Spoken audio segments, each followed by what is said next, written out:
नमस्कार, मैं दीपक कुमार आप सभी का स्वागत करता हूं आदर्श डायलॉग में।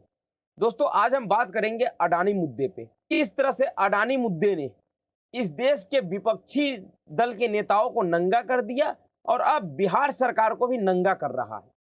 जी हाँ, दोनों मुद्दे पे हम बारी-बारी से बात करेंगे। पहले बारी करते हैं विपक्षी नेताओं की स्थिति के ऊपर। आप सभी को याद होगा कि अडानी मुद्दे पे इस देश में अडानी के ऊपर 24 जनवरी 2023 को एक तथाकथित अमेरिकी रिसर्च कंपनी हिडनबर्ग का, जो कि दावा करती है कि कंपनियों के वित्तीय स्थिति पे रिसर्च करती है, उस फर्जी कंपनी हिडनबर्ग ने, जिसके ऊपर अमेरिका में ही प्रतिबंध है कि वो अमेरिका की किसी भी अमेरिकी कंपनी का किसी तरह का कोई डाटा एनालिसिस नहीं करेगी, उसके ऊपर कोई रिपोर्ट प्रकाशित नहीं करेगी। उस कंपनी ने अडानी ग्रुप के ऊपर, भारत की जो कि सबसे बड़ी कंपनी, सबसे बड़े बिजनेस घराना, सबसे बड़े बिजनेसमैन गौतम अडानी का कंपनी था, उसके ऊपर एक तथाकथित रिपोर्ट प्रकाशित करता है 24 जनवरी 2023 को।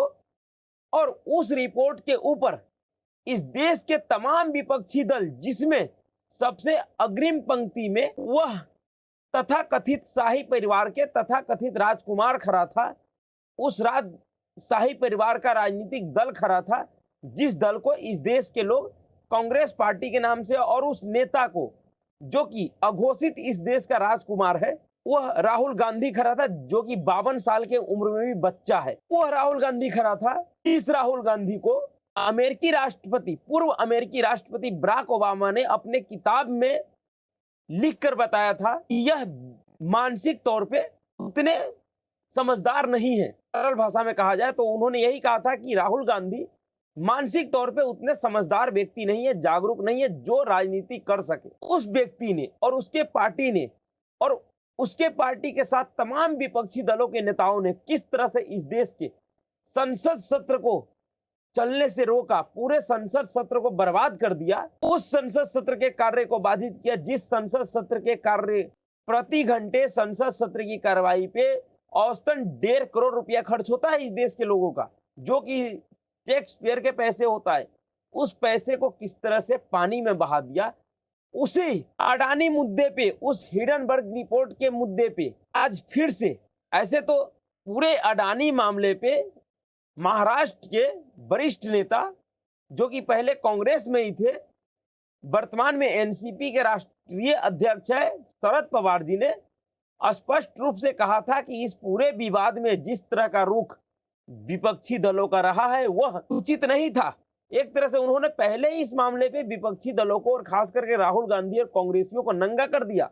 उसके बाद से अब दोबारा से कांग्रेस के किसी भी नेता के द्वारा अडानी मुद्दे पे कोई हंगामा करते हुए आप नहीं देखिएगा, क्योंकि इन सबको पता है कि ये नंगे हो चुके हैं। पर आज कल का एक रिपोर्ट है, वो भी एक ऐसे देश की वित्त मंत्री ने अपने संसद में कहा है, जवाब में कहा है, जिस देश के नाम लेकर ही पूरा हिडनबर्ग ने अपना रिपोर्ट तैयार किया था अडानी के ऊपर। दरअसल हिडनबर्ग के रिपोर्ट में कहा गया था कि अडानी ग्रुप मॉरिशस में अपनी स्थापित सेल कंपनियों के द्वारा अपने शेयर मार्केट के भाव को बढ़ा चढ़ा कर दिखाया लोगों को। उसी मॉरिशस के सरकार और उसके वित्त मंत्री ने अपने संसद में आज जो कहा, उसके बाद से इस देश के हर एक व्यक्ति को समझ जाना चाहिए कि ये पूरा अडानी विवाद, ये पूरा अडानी मुद्दा सिर्फ और सिर्फ कांग्रेस पार्टी के द्वारा तैयार करवाया गया एक विदेशी प्रोपेगेंडा था, जिसका ना ही कोई आधार था, ना ही कोई तथ्य था। दरअसल क्या कहा है मॉरिशस के वित्तीय सेवा के मंत्री यानी कि वित्त मंत्री ने, मॉरिशस में अडानी ग्रुप की फर्जी कंपनियों के मौजूदा होने के आरोप लगाने वाली हिडनबर्ग रिपोर्ट को मॉरिशस के वित्तीय सेवा मंत्री ने संसद में झूठा और आधारहीन बताते हुए कहा कि उनका देश ओईसीडी के निर्धारित कर नियमों का पालन करता है। अमेरिकी निवेश शोध फर्म हिडनबर्ग रिसर्च ने गत 24 जनवरी को जारी अपनी रिपोर्ट में कहा था कि अरबपति गौतम अडानी ने अपनी सूचीबद्ध कंपनियों की शेयरों के भाव में हेराफेरी करने के लिए मॉरिशस में बनाई गई फर्जी कंपनियों का इस्तेमाल किया है।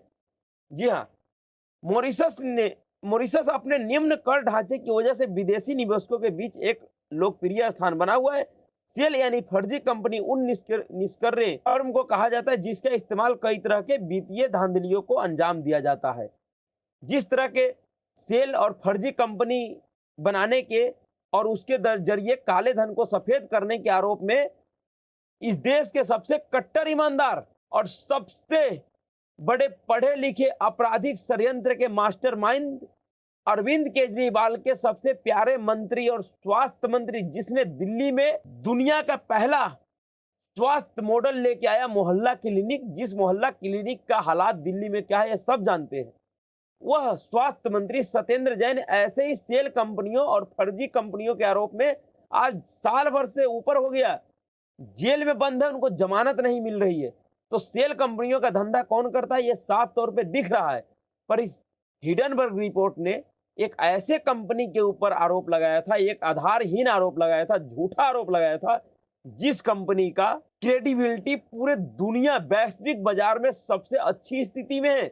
आज दुनिया के वैश्विक बाजार में गौतम अडानी की कंपनी अडानी ग्रुप उन बड़े बड़े कंपनियों को टक्कर दे रही है, जिसका पहले पूरे भारतीय मार्केट में प्रभाव था। हर एक क्षेत्र में उनके प्रभाव को बहुत बड़े स्तर तक गौतम अडानी और भारत के कई उद्योगपतियों ने कम किया है, जिसका परेशानी आज देश के विपक्षी नेताओं के ऊपर दिख रहा है।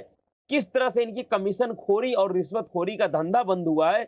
जिस तरह से पहले कांग्रेस की सरकारों के टाइम पे हथियार डील हो, चाहे किसी भी तरीके का विदेशी डील हो, सब में कमीशन खाते थे, सब में घोटाले करते थे। अब शायद इनको लग रहा है कि भारतीय कंपनियों की वजह से उन विदेशी कंपनियों से सौदा करने में और उनके द्वारा कमीशन लेने में, कमीशन खाने में परेशानी होगी। इसलिए इन सभी लोगों ने इस तथाकथित हिडनबर्ग रिपोर्ट के ऊपर भारतीय कंपनी और उद्योगपतियों के खिलाफ मोर्चा खोल दिया था, जिसमें 52 साल का मंदबुद्धि बालक भी शामिल था, जिसको बार बार रीलॉन्च करने की कोशिश कर रही है उनकी पार्टी।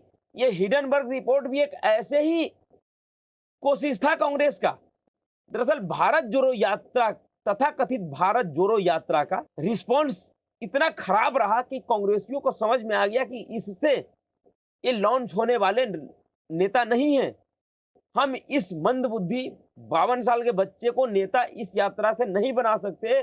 तो उन्होंने विदेशी फर्जी कंपनियों के सहारे से एक ऐसा रिपोर्ट तैयार करवाया, जिस रिपोर्ट के माध्यम से ही वो कुछ एक्स्ट्रा पावर लगा के रिपोर्ट और यात्रा के पावर को संयुक्त करके इस व्यक्ति को लॉन्च करने की तैयारी में था, लेकिन वहां भी ये फुस हो गई, लॉन्च नहीं हो पाया। मॉरिशस अपने निम्न कर ढांचे की वजह से विदेशी निवेशकों के बीच एक लोकप्रिय स्थान। हिडनबर्ग की रिपोर्ट में लगाए गए इस आरोप के बारे में मॉरिशस की एक सांसद ने सरकार से सवाल पूछा था कि उसके जवाब में वित्तीय सेवा मंत्री महेंद्र कुमार सिरुतन ने कहा कि मॉरिशस का कानून फर्जियों कंपनी की मौजूदगी की इजाजत नहीं देती। सिरुतन ने कहा, मैं सदन को सूचित करना चाहता हूं कि मॉरिशस में सेल कंपनियों की मौजूदगी के आरोप झूठे हैं, निराधार है। कानून के अनुसार मॉरिशस में सेल कंपनियों की अनुमति नहीं है। उन्होंने कहा कि वित्तीय सेवा आयोग एफएससी से लाइसेंस लेने वाले सभी वैश्विक व्यापार कंपनियों को सतत आधार पर जरूरी शर्तों पर खरा उतरना होता है और इस पर आयोग इस पर कड़ी निगाह रखता है। उन्होंने कहा कि अब तक ऐसा कोई भी उल्लंघन नहीं पाया गया है।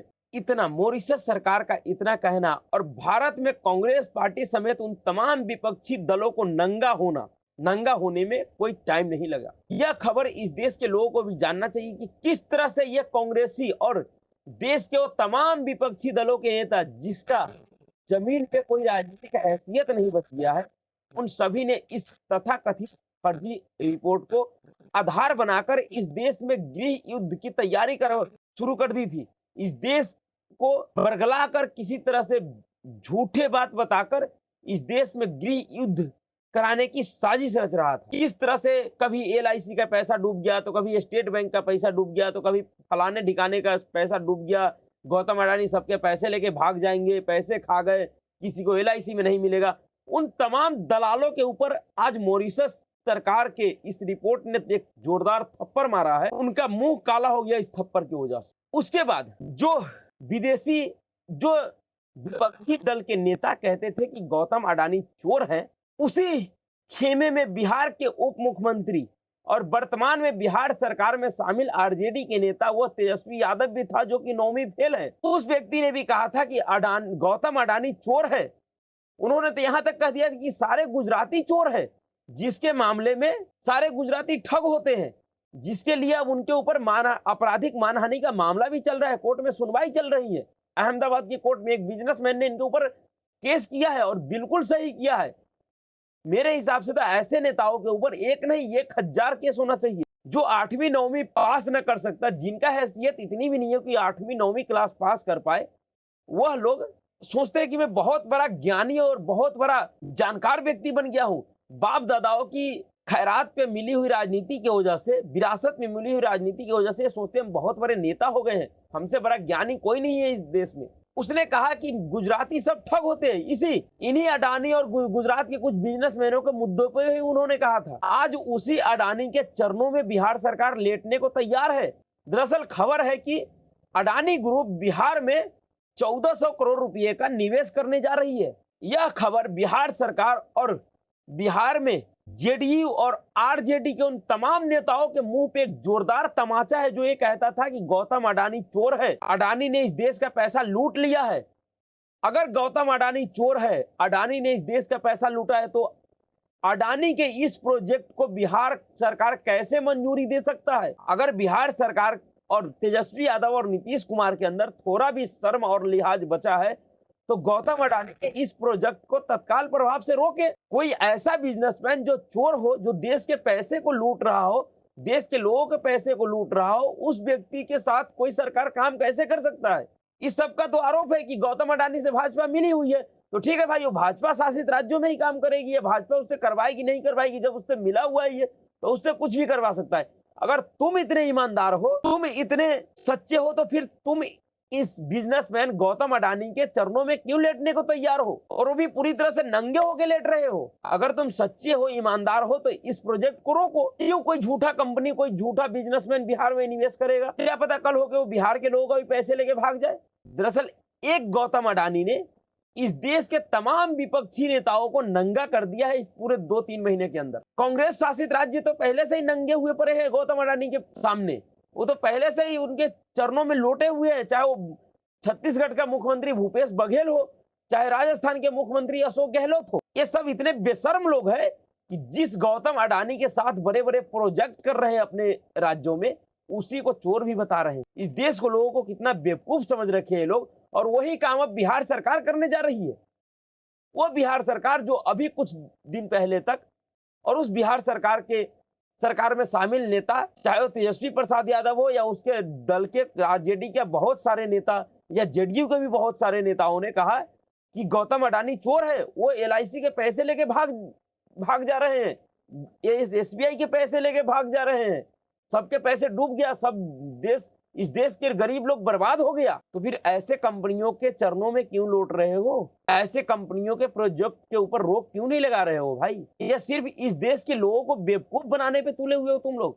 तुम लोगों के पास कोई राजनीतिक मुद्दा नहीं है, तो इस देश के लोगों के सामने झूठ बोलकर, भ्रमित करके, उसको बरगला कर उससे वोट लेना चाहते हो। शर्म आनी चाहिए इन नेताओं को, जिनकी हैसियत ऐसे बिजनेसमैनों के सामने में 2-2 कौड़ी की नहीं है।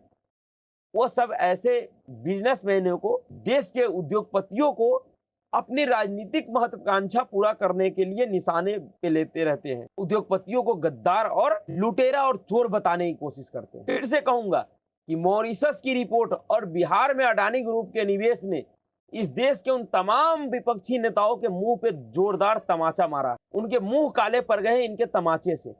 कुछ सूझ नहीं रहा है कि अब ये बोले तो क्या बोले, इतने ये लोग बेशरम हो गए हैं। तो अभी के लिए इतना ही। अगर आपको वीडियो अच्छा लगा तो वीडियो को लाइक कीजिए, शेयर कीजिए और चैनल को सब्सक्राइब जरूर कीजिए। नमस्कार।